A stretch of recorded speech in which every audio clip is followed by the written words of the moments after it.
Americans are spending $50,000 a year for college, but here in the Philippines, that same year costs $800. I'm going to be showing you that school and how to get in. Hi, my name is Trinidad. I'm 24 years old and I've been living in Cebu City, Philippines for the past 4 years. And within those 4 years, I've been studying here in Cebu City. I originally came here on a tourist visa, but then later on converted it to a student visa. When I first landed in the Philippines, I did not expect to come here to study abroad. And when I was initially doing my research on which university to choose for to study here in Cebu City, I wasn't able to find any information in YouTube videos, blogs, or what have you. So in today's video, we're going to be covering all of that. The first thing that we'll be talking about is why the Philippines decided to adopt the Western education system in the first place. Second is who qualifies to study here and what visa you need. Third is a full tutorial step-by-step on how to apply online, and where a lot of people get frustrated and stuck on. If you were born in a Western country and consider studying there, but really don't like the prices on what you have to pay for your tuition and living expenses, or altogether you think college is a scam in Western countries, then this video is for you. Studying abroad gives you a legal and fully accredited degree that most Westerners never even think into consideration. And by the end of the video, you'll be convinced to study abroad or not.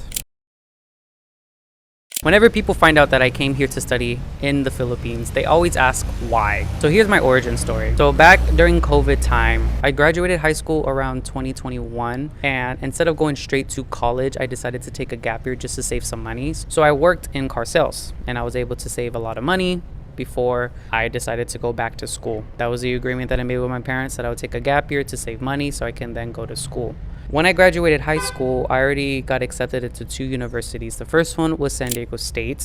Both of them were going to be in business administration. And the second was New York University, which was a private school and quite expensive one at that. Comparing the two schools, I think it was like $35,000 per semester for the tuition and all my cost of living. And then I compared that to New York and it was going to be double the amount. So those were the two options that I was left until my dad gave me the idea to come to the Philippines, travel a bit, see how you feel about Filipinos and living in Cebu City.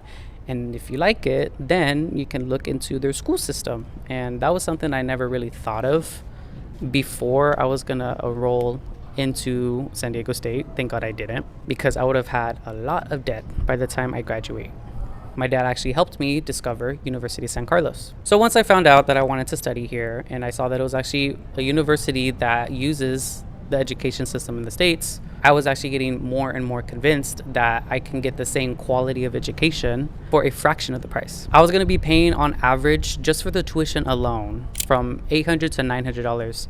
It's a little bit more for me because I'm a foreigner and I had to pay foreign fees. But for locals and Filipinos, they say like it is a well-respected school, but it's also at the same time very expensive. For San Diego State per semester, I was going to be paying, if I lived on campus, 18,000 USD. And then if I wanted to go to New York, I was going to be paying for on-campus 50,000 USD per semester. So that was going to be in total 100K per year. Comparing that to only paying 1,600 for the entire year of tuition alone, it's a no-brainer if you really think about it. That's just tuition alone. If I also could take into consideration my cost of living, I did the calculations. It's roughly around $8,500, so $8,500. I'll do all the conversions for you guys in Philippine pesos.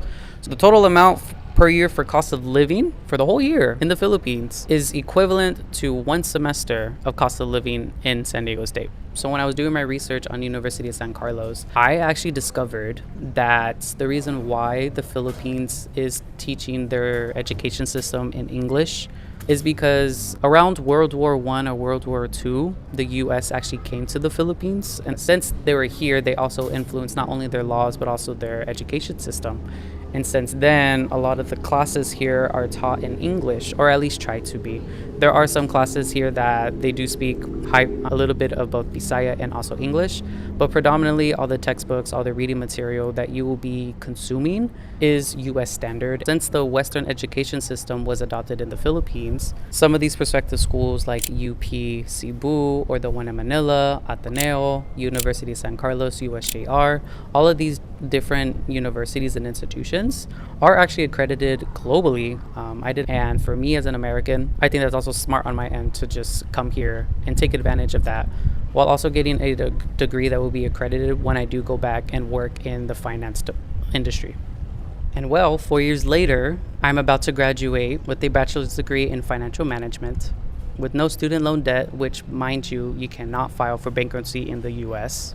And I am now affiliated with this well-renowned school. For me, I think I'm well ahead compared to all of my graduating classmates from high school because I don't have any student loan debt.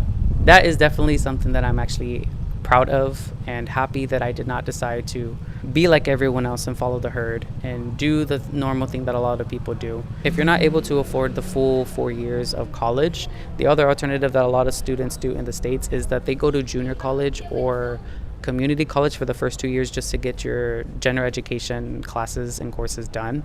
Then they transfer to the school that they actually want to graduate with for the last 2 years. But then they still end up paying student loan debt afterwards, which will probably take them 10 to 15 years to pay off anyways. Either way, you're still gonna end up paying student loan debt. And I didn't want to have any of that by the time I graduate. And now looking back, I don't think it was a bad idea to definitely study here. So if you want to study here in the Philippines, whether you are Filipino or an international student, you have to apply for their student visa, which is also known as the 9F visa. You can go two ways about it. You can either go the route that I took, where I initially came here on a tourist visa, just to give a scope of how it is here in Cebu City before committing for the next 4 years, or from your country before you step into the Philippines. Now, the Section 9 visa is issued specifically for foreign internationals enrolled in Philippine Institute accredited by CHED. CHED stands for Commission on Higher Education, which is a government body department that regulates and accredits all universities within the Philippines. So this visa covers undergrad, graduate, law, and other programs. As long as it's a school affiliated with CHED, you have the green light to study here in the Philippines as an international student. If you want to know like the nitty gritty and the specifics of CHED, then you can just look them up online. I can also put the website up here on the screen and also linked in the description for more information of like how much it costs, their tuition, what's their process, and what have you. But normally, in my experience at University of San Carlos, the person that does that is the liaison from our school. And that's the important thing if you want to have your degree accredited worldwide, is that it has to be CHED affiliated. If it's not, you might have to do additional schooling or maybe do a bar exam or a state exam, some type of licensing to assure that it's approved by wherever you want to do your profession. In the States, I know that if you want to become a registered nurse, you have to take a state exam on top of the program that you studied. If you're seriously considering studying or living here in Cebu City, I put together a Cebu Foreigners Guide that covers everything that tourist blogs normally leave out. It comprises all the knowledge that I have acquired living here for the past 4 years in Cebu City, covering sections such as cost of living, schools, application visas, where to eat, where not to eat, where to work, and everything else that you need to know about living in a specific area such as Cebu City. If you guys are interested, then I have it linked in my description. I think this is the best way for me to just show you the onboarding process to apply for University of San Carlos. So the first thing that you'll do is you go into your search engine and then you're going to type in Isthmus, just like this. And then this is going to be the home page. Right here you have your login credentials. This is normally your school ID and then a custom password that you make. And then on the right side, you're going to have all these different tabs. The one that you're going to click on if you want to study here is this one, applicants for admission, graduate. And then it gives you a step-by-step instruction of all the documents that you need and the requirements that you have to have in order for you to come to this school. For international applicants, it says Filipino graduate either abroad, or you have to be a dual citizen or an international passport holder. For international students, you click on this first tab. Here it just reiterates some of the things that you need for prerequisites to apply. And then you just fill in all this information, your nationality, and if it's not specified, then you put it right here as well. And then the country that you're from, zip code, all that good stuff. In terms of the program categories, University of San Carlos offers these ones. So you have Bachelor Basic Education. This one, if you guys aren't aware, University of San Carlos, they have primary, secondary, and also senior high. So on top of that, that's where this one goes to. But then you have your bachelor's diploma, doctorals, masterals, and bachelors. For me, I just chose bachelor's. But in terms of the programs offered, I'm not going to go into the specifics of every single department that University of San Carlos has, but you can take your time to really look at everything that they have here at your disposal. For the degree that I chose, It's right here. So it's a Bachelor of Science in Business Administration, major in Financial Management. This is under the other school called SBE, School of Business and Economics. It has a cluster of 5 different ones, including Financial Management, Human Resource, Marketing, Operations. We also have Human Resource and Entrepreneurship. Once you do all of that, then you're going to have to upload digital copy of your documents right here. A transcript of your records from your high school, and it has to be years 1 through 4. And then your diploma. If you're coming from a graduate school, then your bachelor's diploma. If you're coming from high school, then your high school diploma. And they all have to be in English format, your bio page and your passport. Okay, so this fourth document that they're asking is basically a statement saying that the school that you attended and graduated from was primarily taught in English.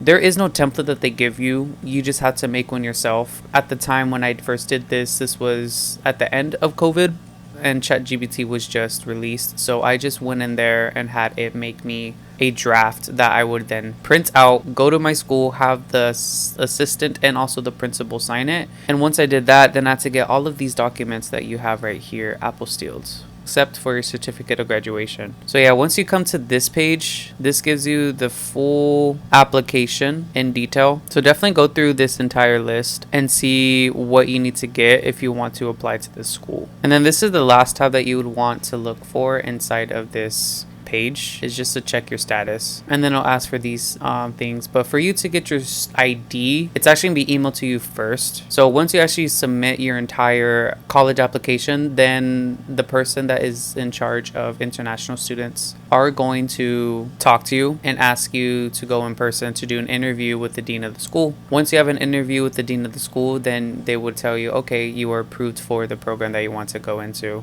There's mixed answers in terms of taking a placement test. Some students had to take it, and if they didn't pass, then they were not able to qualify to do the program that they wanted to do, and then later would have to shift or transfer to the original one that they wanted to do. It's kind of backwards thinking, but that's just the system that they use at USC. But in the case that you do pass the entrance exam, then you're good to go. You know, you can continue going into your course, and you don't have to do that hiccup where you had to have 1 semester of a course that you really don't want to get into, but you just do it simply because it's an entry point for the course that you actually want to get into. And once you get approved by the school, you can then log in. And then at this point, they would be asking you to do 2 things. First, they would make sure that you have apostille documents, your medical records, your criminal records, your birth certificate needs to be apostilled, and they also need the original, not a copy of your birth certificate. And once all of those are apostilled, then you submit it to the liaison of our school, and she'll get the processing done. And for you to be on a student visa, you have to also get your alien card, which she would help you with getting and telling you where to go, such as the BA office. And then they will also help you with the boarding process by taking your photos and also taking a separate set of photos for 2x2s for the whole document process. And once you do all of that, then you come to the homepage of our website and you go to student task, you go to enrollment related, and then you press student enrollment. But since I'm already 4th year and I'm about to end anyways, this screen will look very different from yours. Sometimes it'll say that you cannot enroll until you pay the enrollment fee, which is 3,000 pesos. Once you pay that, then you can look into this next section, which would normally show you the academic year and also the semester that you're in. And then it also shows you the practice of like all the 4 years. So you're able to look at that through ISMIS just to see which ones that you mandatorily need to do. In terms of international students, this class right here that's called NSTP, this is exempt from all international students. If you have Filipino blood or a dual citizen, then it is mandatory for you to do this. And if you do see it on your study load, then all you have to do is just go to your office department and tell them to remove it from your study load, and then you should be exempted and be able to also qualify for graduation. This class right here is, yes, we still have PE in college, which I found very strange. But for the first 2 years, you will have to do PE. In terms of my degree, these were actually some of the courses that we had to take. In the next video, I'll probably just go into depth on all the different courses and subjects that we would be taught in the 4 years to obtain a financial management degree. And there you guys have it. This is the entire onboarding process to apply and see what it looks like inside of ISMIS at University of San Carlos. This is something I had to personally experience, so we're gonna get into it. The one thing that I keep saying is document authorization. You have to get, especially if you're from the States, you have to get all of these documents that I mentioned. And if I forgot some of them, I'll probably just put like screenshots of like all the other requirements that I forgot to mention. But those documents, you have to get apostilled. If they're not apostilled, the university or CHED will simply not accept it. I don't know why, that's just part of the system. You just have to kind of roll with it. As I mentioned already, I came on a tourist visa, so I didn't have all these documents physically and I didn't get them apostilled. So I had some people back in the States do all of the moving for me and then shipped me those documents, and then I was able to continue the application process. But in terms of starting with the student visa before you enter into the Philippines, I have no clue how that application process looks like, but I think you do have to pay like additional fees and what have you. The other things that I mentioned where like you have to do the medical certificates, all those things have to be done here within, I think, less than a month. For the tuition payment, you have several options. You can do affidavit of support, basically stating that you have a bank statement saying that you have enough money to afford the tuition. Or another way is paying through debit, credit, or cash. If you pay full in cash, then you get like a percentage discount. I don't know how much it is, but it is a discount. And you have to pay per semester. You can't pay for the next semester if it hasn't even started. What a lot of people normally do is they just pay the enrollment fee, which is 3,000 pesos, and then they let the entire semester go by, and then they don't pay the full amount until maybe during their breaks, either winter break or summer break.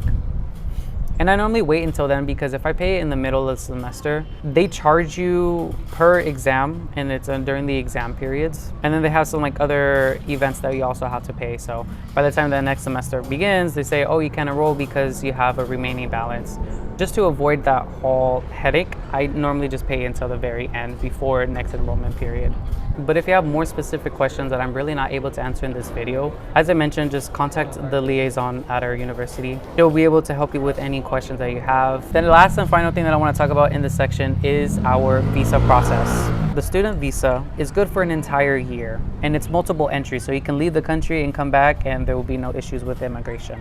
The issue that I do have with it though is the entire immigration conversion process. So once you have a student visa, you have to maintain it every year by extending it. The extension period, according to my liaison, takes 6 months. And I was asking her, why is it taking so long? Because there's other international students that I have met that said that they didn't even have to give them their passport for the conversion fee. They just have to show that they have credentials, that they're in the system, and that they are studying by looking at their study load. And then that's enough for them to say, okay, that's fine. And you have your passport for the entire year. Here, on the other hand, you have to actually give up your passport every time you have to every time you extend your visa, and that takes 6 months. According to my liaison, it gets processed here in Cebu. From Cebu, it goes to Manila. Manila, come back to Cebu, and that whole entire duration takes 4 to 6 months. 6 months is but once you go back to immigration and they say that you can come pick up your passport, you cannot pick it up until you pay the tuition fee. So for an example, my visa expires September 19th, so 6 months from then. That puts me in March. That's basically the second semester. I can't get my passport until I pay the tuition amount for the current semester that it lands on. So that means I can't even realistically get my passport until June, because I have to pay the full tuition amount. I don't know if it's just a USC thing or that's an experience that other international students have at other CHED affiliated universities here in the Philippines. So keep that in mind when you are studying here, especially at University of San Carlos. You will not see your passport and you won't physically hold it for 4 to 6 months, maybe even longer. So that is the conclusion of this video. So if you made it this far, I want to greatly appreciate the time that you took out of your day to watch this entire thorough video on how to apply to University of San Carlos and the whole onboarding process for the student visa. So just to get a recap of what you learned in this video, first, the Philippines uses American or Western style like education system that they adopted when Americans first came to the Philippines. Second, schools here in the Philippines are taught predominantly in English. Third, it also follows the academic structure of the States. And the tuition cost is a fraction of what you would be paying back in the United States at any type of school, whether it's public, state, or private. So now know how to enroll in University of San Carlos, the visa that you need to be on, and how to get it, and some of the nightmares that I'm trying to help you avoid before you enter into the Philippines while trying to do all of this visa processing. This should be enough information to help you decide whether you want to study here in Cebu City or not. But for those of you who are actually considering living here, not just to study, but actually wanting to build an entire life here, I made a foreigner's guide that covers everything that you need to know living here in Cebu City. It comprises all of the information that I have lived here in the past 4 years, condensed in a well-curated guide covering cost of living, areas to live in, the apps that you need to have living here in Cebu City and or the Philippines, and everything else. It's a guide that I would want to have had before I even stepped in the Philippines. So if you are interested in this guide, I have it linked in the description. You guys can check it out, give me your thoughts on it, and also subscribe to the channel if you want to see the next 3 parts of this university series that I'm trying to put together. In the next video, I'll be showing you guys the tuition payment per semester, the different programs within business administration or SBE, School of Business and Economics, and showing you all the subjects that you'll be learning within each course. So do check out for that video, but if you don't want to see any more school videos, I have other videos right here that you guys can check out where I'm just doing a lot of lifestyle stuff here in Cebu City. So see you guys in that video.